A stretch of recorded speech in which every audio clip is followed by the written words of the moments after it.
Well, it's currently 7 in the morning, and I just kind of woke up and felt like yapping a little bit. So we're gonna talk about the draft and what my thoughts are on it after watching the combine. To be honest with you, I really liked what I saw in terms of position groups.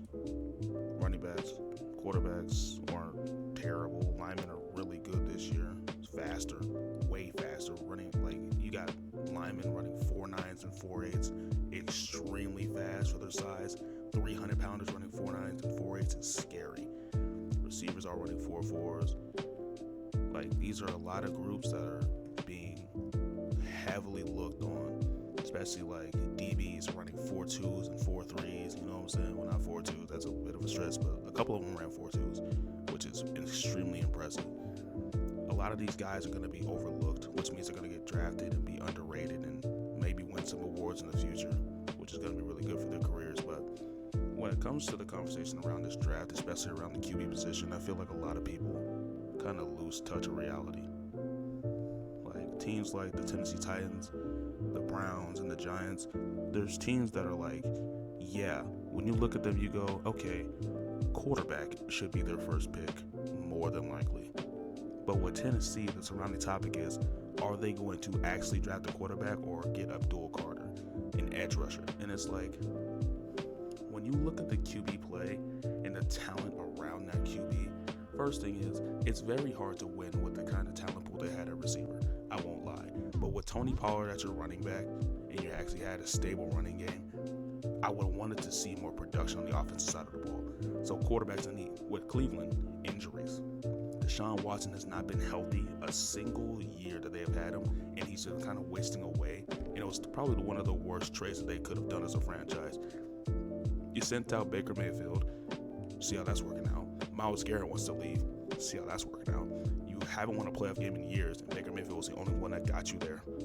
See how that's working out. Odell, who was a great veteran for your team, left you and won a Super Bowl. See how that's working out. Same with the Giants, left you and won a Super Bowl. Same with Saquon, left you and won a Super Bowl. You see how that's working out. These teams need to focus on what they really need before they focus on if that's the right choice. Like, you need to focus on needs more than if I make this decision, will the fans hate me? Like, it doesn't matter what the fans think. Cut off all social media and social platforms. Think about your team for a second. With Cleveland, what quarterback do you really have? With Tennessee, what quarterback do you really have? With the Giants, what quarterback do you really have? Those are the thoughts you need to go through your head. With New England, who's at 4, you have Drake May. You hit on your draft pick the previous year, and now all you have to do with your 4th pick is go for either protection or a receiver, because that's what you struggled the most with. You didn't have much of a run game, but that's okay because you have 2 solid backs in the backfield. So you just get a lineman or you get him another weapon, and you keep building off of that. They really need to build their offense because their defense isn't that bad.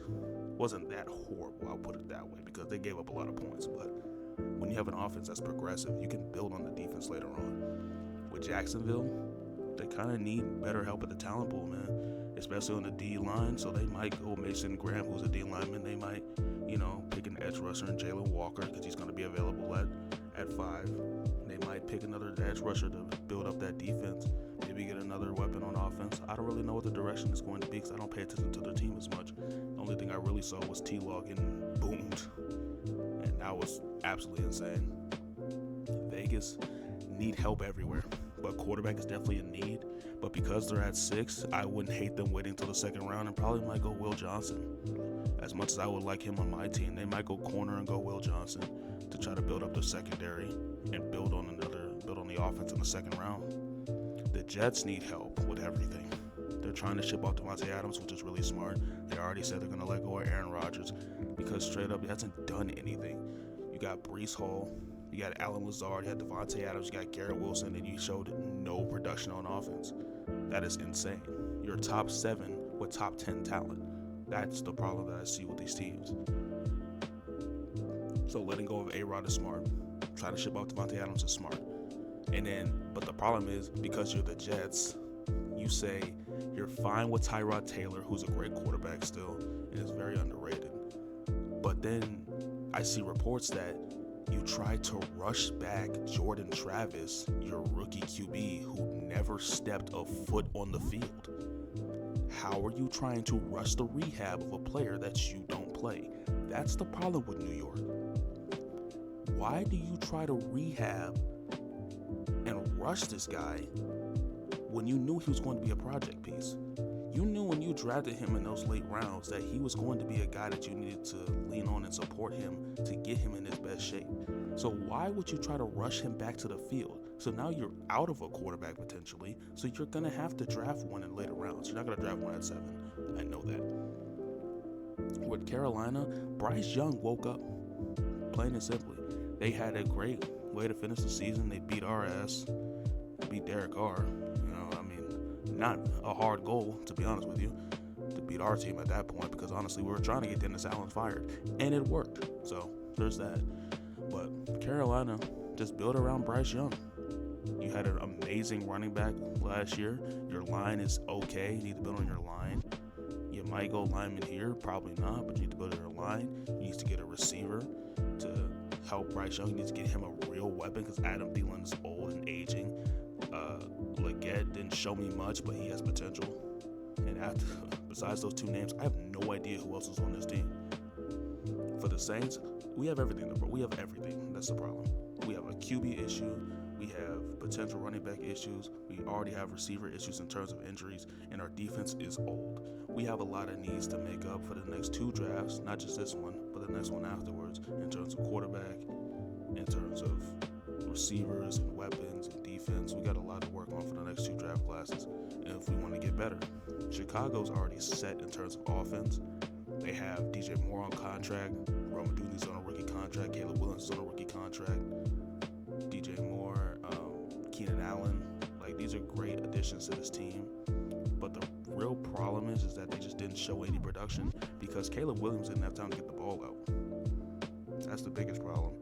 You can't expect production from a guy who can't do anything. He literally dropped back and got sacked 90% of the time. I watched the games in Chicago, and I literally was watching Caleb Williams run for his life 90% of the game. That Minnesota game was bad because all Byron Scott wanted to do was blitz. He wanted to test him, and it worked because Chicago can't fucking block. Like, that's the problem. I'm watching this game and I'm seeing Caleb Williams run for his life 90% of the game. I'm seeing him throw across his body. I'm seeing him doing spin moves in midair, throwing the ball across the field to the back corner to get it to Keenan Allen to hit him in the hands, and he just didn't catch it. They're like, bro, the effort is there, but the talent is not. At least on the defensive side of the ball and the offensive line. So when it comes to these top 10 picks, when it comes to the first and second round, the biggest option that you really need to go for if you are in need of a quarterback is to draft one.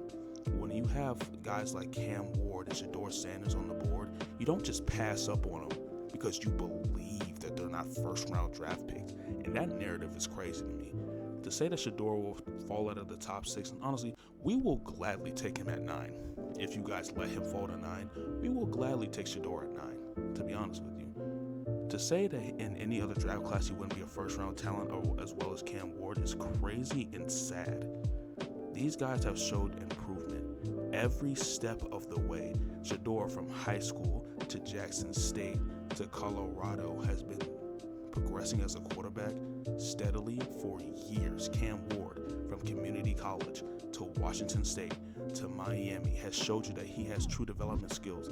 Both these guys trained in the offseason together. They both had the same QB coach. They still have the same QB coach now. They're both insanely good. Shedeur trained with Tom Brady. He has the great footwork and the accuracy. Cam Ward, same QB coach as Shedeur, with a great power as well as accuracy there as well. These are not guys you want to pass up on because you want to be optimistic. Like, that's the biggest problem I always see when it comes to this topic of the draft is, do we really need a quarterback that bad? Yes, you do. Especially when there's really only 2 great quarterbacks in this draft, quote unquote, that's what the media says. But a really underrated quarterback to me, or quarterbacks to me, are Dylan Gabriel, Will Howard, and Riley Leonard. Riley Leonard and Will Howard because they both made the national championship against great teams. But we're going to move on from them. Dylan Gabriel is probably the most disrespected Heisman runner-up I've ever seen in my life. He broke the college football record for the most passing yards in a career, and nobody wants to draft him. It's actually crazy. I'm looking at mock drafts. I'm looking at, analysts, I'm looking at some Twitter posts, and nobody has him going in like the second or third round in most of their mock drafts. It's actually insane how disrespected he is. And part of it is because of his age, maybe his size, and because he's a left-handed quarterback. And those are all kind of valid, but at the same time, bro, I want a quarterback that's more seasoned, to be honest with you. You look at Jaden Daniels, who's 24, and you look at Bo Nix, who's 24, and they both had phenomenal years. You don't look at the age more than the experience, to be honest with you. Because if you want somebody to lead your team, and honestly, my mindset is like this. Maybe it's ignorant, but bro, if I draft a 23 or 24-year-old, that's 7 and 6 years until they turn 30. That's how I think of it. You have 6 or 7 years to improve your team to the greatest of their abilities before they touch their 30s. And that's on you. If you can't make a good team to at least be a playoff contender before your rookie quarterback hits 30 years old, your front office is not doing their job right. And it is what it is, bro. Because by year 4, year 5, they might go to a different team if you don't build around them correctly, or if you don't meet their contract needs. They're going to go find someone that wants to pay them and wants to play with them. The deepest roots of this draft class are going to be the skill positions.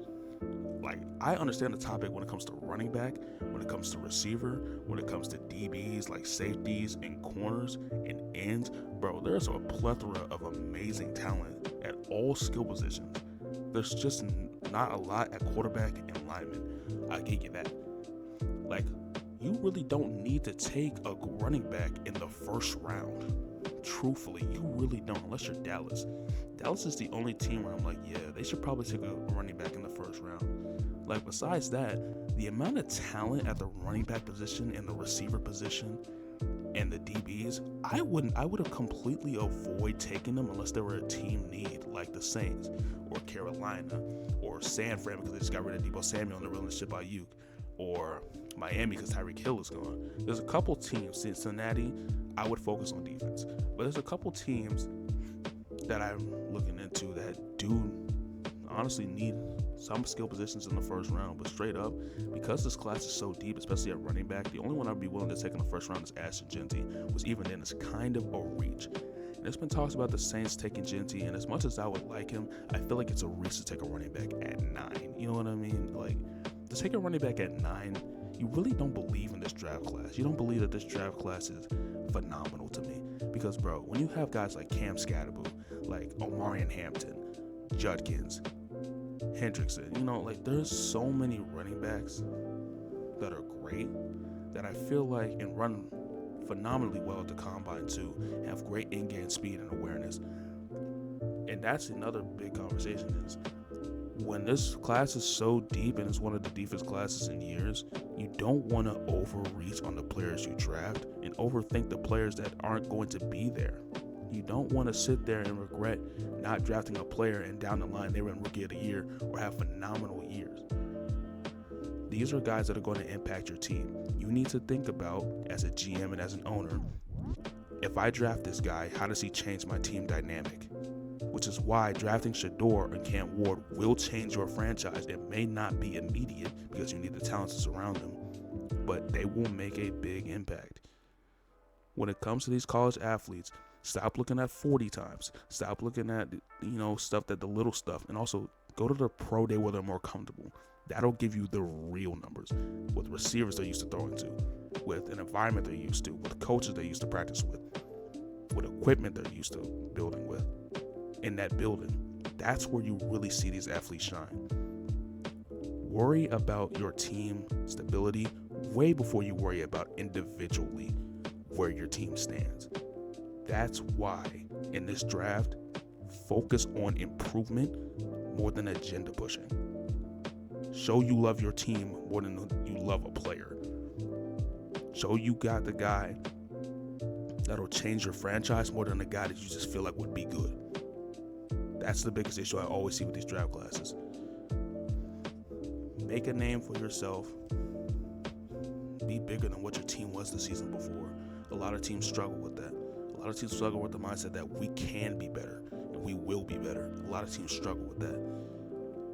This is a draft class to show that you can really prove yourself as a GM and as an owner that you're competent. Do what Washington did. Change your season around. Do what Minnesota did. Change your season around. Change the outlook of what your team was the season before. And maybe some people will actually start putting you in conversations. That's all I got to say. I'm out.